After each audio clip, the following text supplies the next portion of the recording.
Assalamualaikum warahmatullahi wabarakatuh. Jumpa lagi di channel YouTube saya. Kali ini kita akan coba terus bedah terkait rahasia-rahasia yang ada di dalam Google. Tentu saja kali ini saya akan coba bedah terkait rahasia yang ada di Google Classroom, yaitu terkait bagaimana cara kita mengirimkan tugas atau assignment kepada peserta didik kita dengan berbagai macam akses yang kita berikan, sehingga sesuai dengan kepentingan kita terkait tugas tersebut. Yang pertama yang perlu kita lakukan adalah kita masuk terlebih dahulu ke Google Classroom kita. Saya akan coba, saya gunakan 3 akun kali ini. Yang pertama adalah saya sebagai guru, kemudian 2 akun yang lainnya adalah nanti sebagai peserta didik, sehingga kita akan bisa melihat perbedaan dari akses tugas yang diberikan kepada peserta didik. Kemudian setelah Bapak Ibu masuk di dalam Google Classroom, langkah yang pertama dilakukan adalah kita coba berikan tugas atau penugasan kepada peserta didik. Tentu saja bentuk tugas yang diharapkan yang saya akan coba jelaskan ini adalah bentuk tugas yang mengambil file atau melampirkan file dari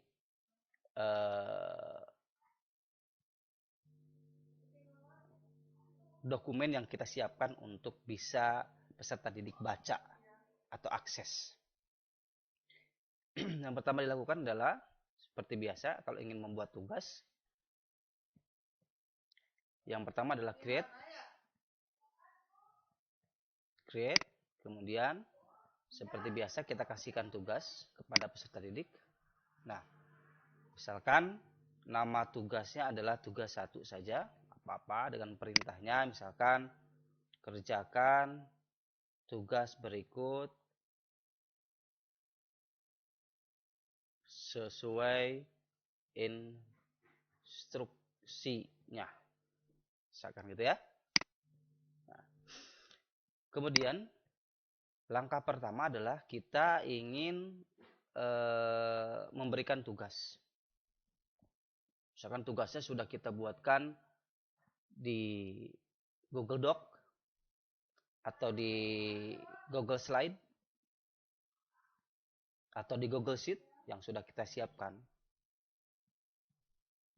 Terserah Bapak dan Ibu. Kalau udah ada tugas yang sudah dibuat, Bapak Ibu tinggal klik add saja, kemudian pilih link. Artinya kalau pilih link, Bapak Ibu ngambil dari drive Bapak dan Ibu atau ngambil dari web yang lain. Kemudian kalau dari Google Drive, Bapak Ibu pilih dari Google Drive.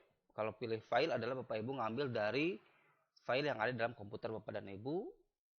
Berikutnya kalau dari YouTube juga Bapak Ibu berarti mengambil link YouTube-nya. Prinsipnya sama aja, mau add atau mau create sama aja. Misalkan saya belum menyiapkan tugasnya, tapi saya akan coba kita create dari sini. Kemudian saya mau lampirkan dari Google Doc saja. Misalkan saya mau coba buat tugas dari Google Doc. Oke. Nah ini, misalkan kita namakan dulu tugas 1. Kemudian kita buat perintah, kerjakan soal berikut. Misalkan, gitu ya. Artinya bahwa kita memberikan file dari Google Doc kepada peserta didik, gitu ya. Nah, harapan kita nanti 3 akses tadi akan kita coba bedah. Oke, ini tugasnya. Kita kembali lagi ke Classroom. Oke. Nah, di sini yang terpenting Bapak Ibu, bagaimana mengatur 3 akses tadi. Tugas yang diberikan ini berupa Google Doc, ya. ini nantinya kita beri akses kepada peserta didik seperti apa. Di sini Pak Ibu, ada 3 akses nanti yang akan kita coba informasikan kali ini. Yang pertama adalah ketika Bapak Ibu memilih yang paling atas, yaitu peserta didik hanya dapat melihat file saja. Kalau melihat file saja, berarti peserta didik nanti berikutnya adalah mendownload file kita dan mengerjakan secara offline. Seperti itu ya. Sekali lagi, kalau yang atas berarti student can view file, artinya adalah peserta didik hanya dapat melihat file yang kita berikan tugas 1 tadi. Sehingga bagaimana cara mengerjakannya nanti beliau pasti peserta didik harus mendownload file kita dan mengerjakan secara offline. Kemudian yang kedua adalah student can edit file, artinya kita mengharapkan peserta didik bekerja secara online. Ya. Dan yang ketiga juga sama. Make a copy for each student. Artinya apa? Setiap peserta didik memiliki salinan dari tugas ini.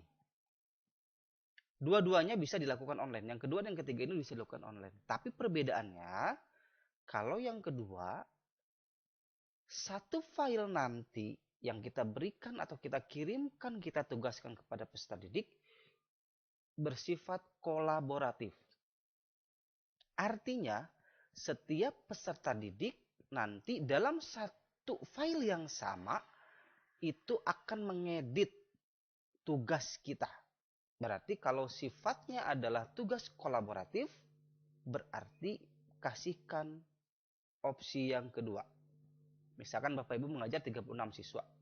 Maka ketika opsi yang kedua kita lemparkan, berarti nanti semua yang berjumlah 36 siswa tadi, dalam satu file yang sama, dia mengerjakan bareng-bareng. Itu ya secara prinsip perbedaannya. Nah, apa yang akan terjadi? Kalau belum terbiasa, pasti akan ada beberapa pekerjaan temannya yang hilang. Yang terdelete oleh teman yang lain. Yang mungkin tertimpa oleh teman yang lain, dan seterusnya. Tapi saya pikir kolaborasi untuk option kedua ini penting pada beberapa hal nanti. Gitu ya. Ini juga harus diberikan nanti. Dan yang ketiga adalah setiap siswa memiliki salinan atau dokumen file masing-masing. Nah, ini artinya setiap siswa mengerjakan secara online, tetapi filenya berdasarkan nama dirinya sendiri. Ketika dia mengerjakan pada file tersebut, maka tidak akan berpengaruh kepada file teman-temannya. Nah, ini mungkin menjadi alternatif ketika bersifat tugas individu. Seperti itu ya, Pak Ibu, ada 3 perbedaan. Nah, ini penting. Sehingga kepentingan kita terkait penugasan bisa kita pilih. Sekali lagi, yang pertama, hanya dapat melihat, artinya nanti siswa bekerja secara offline, mereka harus print terlebih dahulu. Yang kedua, pilihan kedua adalah mereka hanya mengedit tetapi bersifat kolaboratif. Semua siswa mengerjakan dalam satu file yang sama secara online. Kemudian yang ketiga adalah setiap siswa memiliki salinan dari file yang diberikan oleh guru. Sehingga ketika dia bekerja online tidak berpengaruh kepada file teman-temannya. Oke, kita coba cek satu-satu. Kita pilih dulu yang pertama. Jangan lupa ini pilih ke semua siswa. Kemudian mau pilih kapan waktu batas akhirnya, gitu ya, nggak apa-apa, kita asal saja. Topik misalkan lebih baik setiap Google Classroom itu bikin topik ya, biar tidak membingungkan posisi penyimpanannya. Topiknya misalkan terkait tugas. Kalau gitu kita udah tugaskan. Nah, guru telah menugaskan tugas 1. Sekarang kita cek di Classroom siswa. Oke, saya sudah ada penyamaran di sini. Kita coba. Nah, ini dia. Dudi Wahyudi memposting tugas baru, tugas 1. Oke, kita cek. Saya sebagai siswa, akun yang lain, gunakan akun istri saya ini pinjam. Kemudian ini tugas 1. Kemudian kita klik tugasnya, maka yang nampak adalah hanya seperti ini saja. Saya tidak bisa apa-apa terhadap tugas yang diberikan secara online ini. Karena di sini harus minta akses kalau ingin mengerjakan secara online.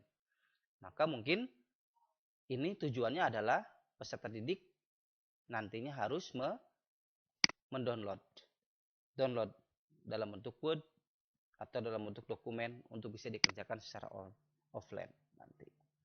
Begitu ya Pak Ibu. Jadi sekali lagi untuk pilihan pertama hanya melihat, artinya kita hanya melihat tugas yang diberikan oleh guru, tidak bisa ngapa-ngapain di sini. Caranya berarti harus di-download. Ya, mudah-mudahan bisa pahami untuk pilihan yang pertama terkait hanya dapat melihat atau view saja. View only. Oke. Kemudian yang kedua. Tugas ini coba kita edit. Oke, coba kita edit tugas satu ini. Coba kita edit. Ya. Yang pilihan pertama tadi hanya can view. Sekarang yang kedua kita coba ubah menjadi edit file. Edit file. Oke. Berarti kita pilih untuk posisi option yang kedua, yaitu peserta didik dapat mengedit file yang diberikan, tugas yang diberikan oleh gurunya. Setelah pilih yang kedua ini, ya, berikutnya kita coba save atau tugaskan ulang. Oke, sekarang kita cek kepada akun siswa, kita close dulu, kemudian kita refresh dulu.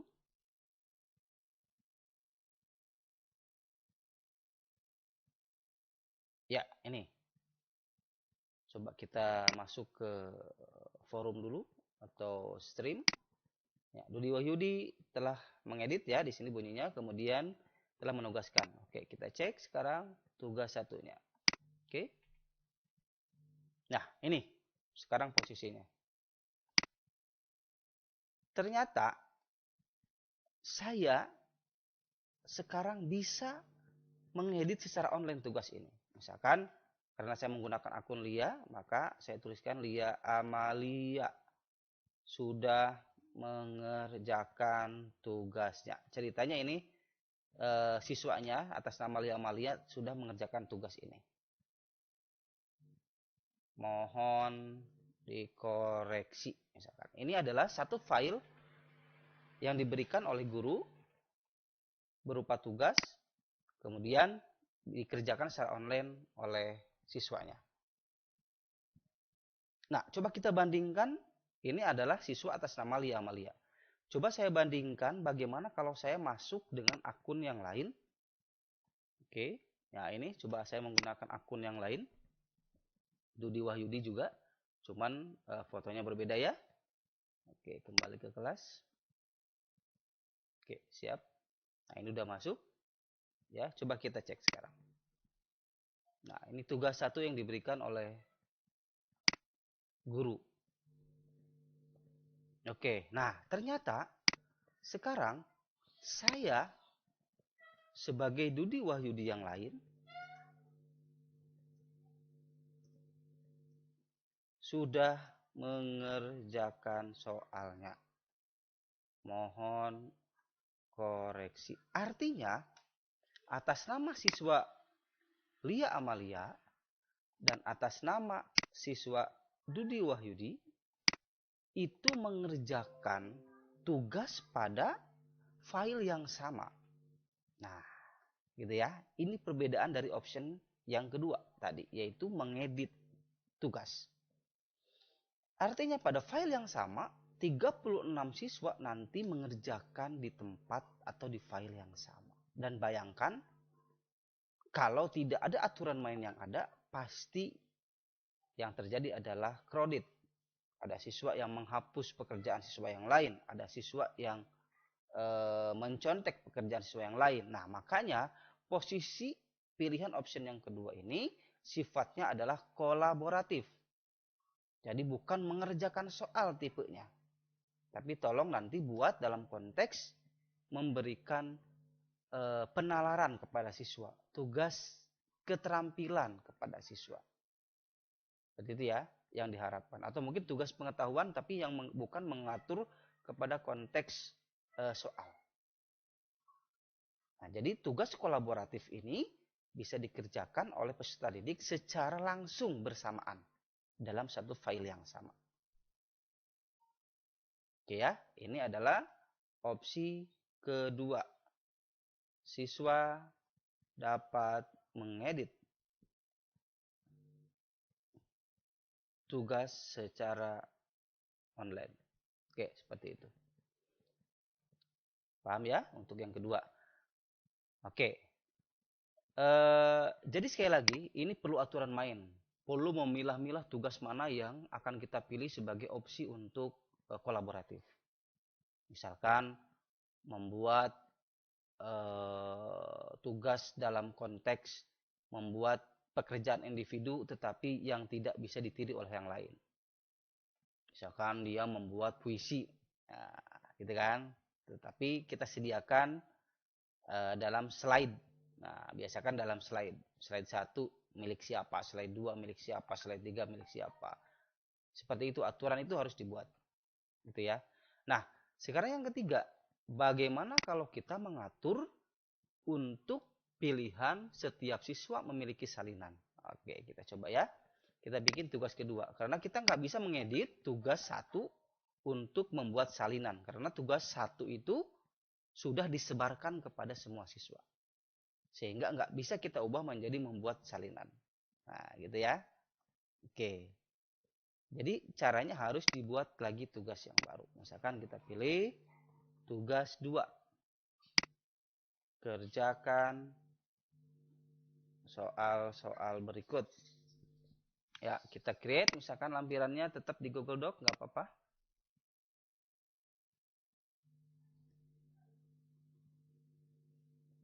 Ya, misalkan ini bunyinya, kerjakan soal berikut.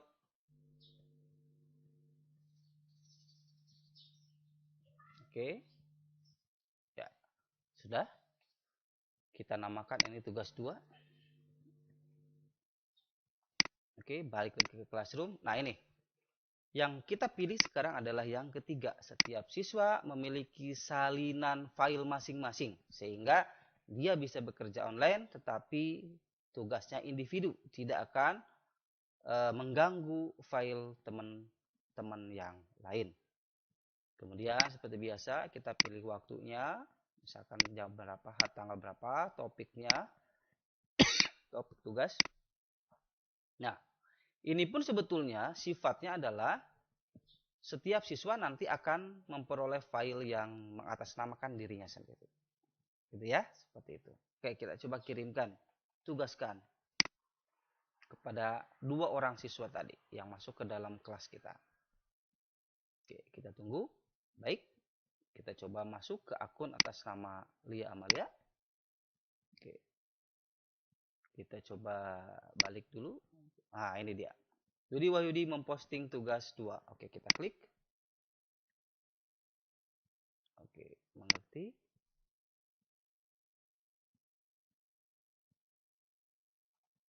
Oke, coba kita refresh dulu.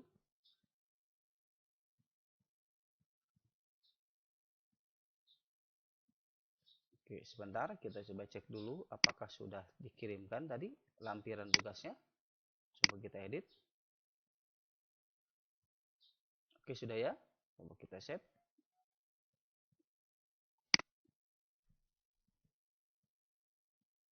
Oke, tugas 2. Oke, sudah. Coba kita refresh sekarang. Apakah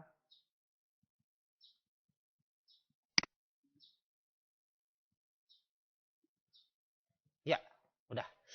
Kita lihat Bapak Ibu.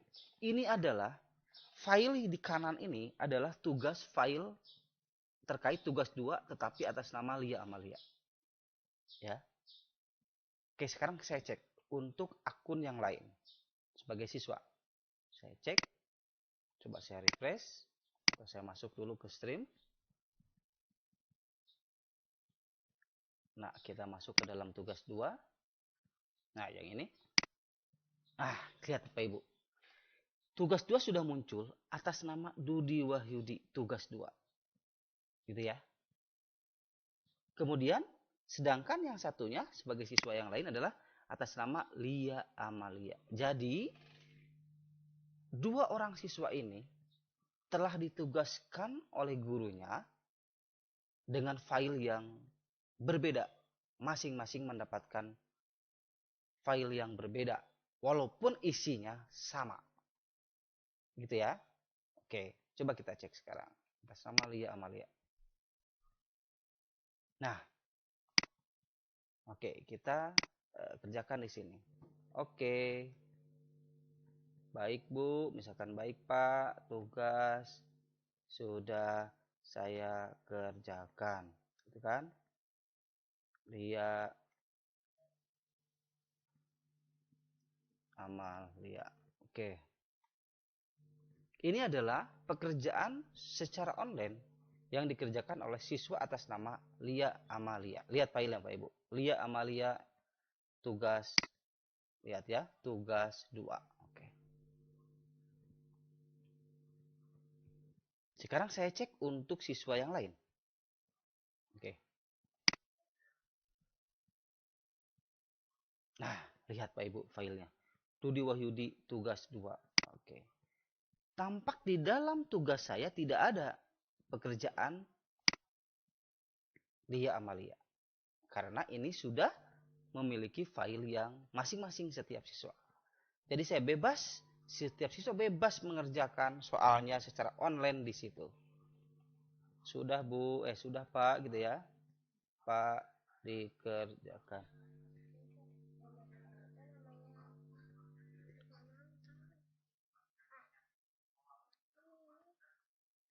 Oke.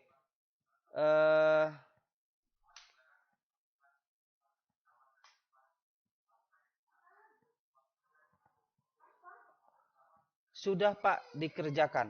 Oke. Saya tuliskan di sini Dudi Wahyudi misalkan. Gitu ya. Oke. Nah,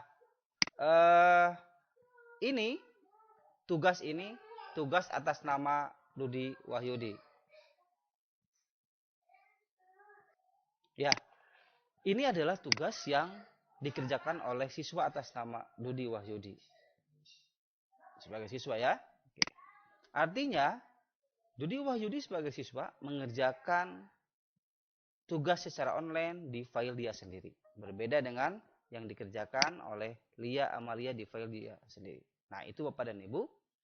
Jadi, semuanya untuk pola atau akses yang diberikan kepada peserta didik dalam 3 opsi tadi. Yang pertama adalah tugas hanya bisa dilihat. Yang kedua adalah tugas yang bisa diedit secara kolaborasi berbarengan dalam satu file yang sama oleh semua peserta didik.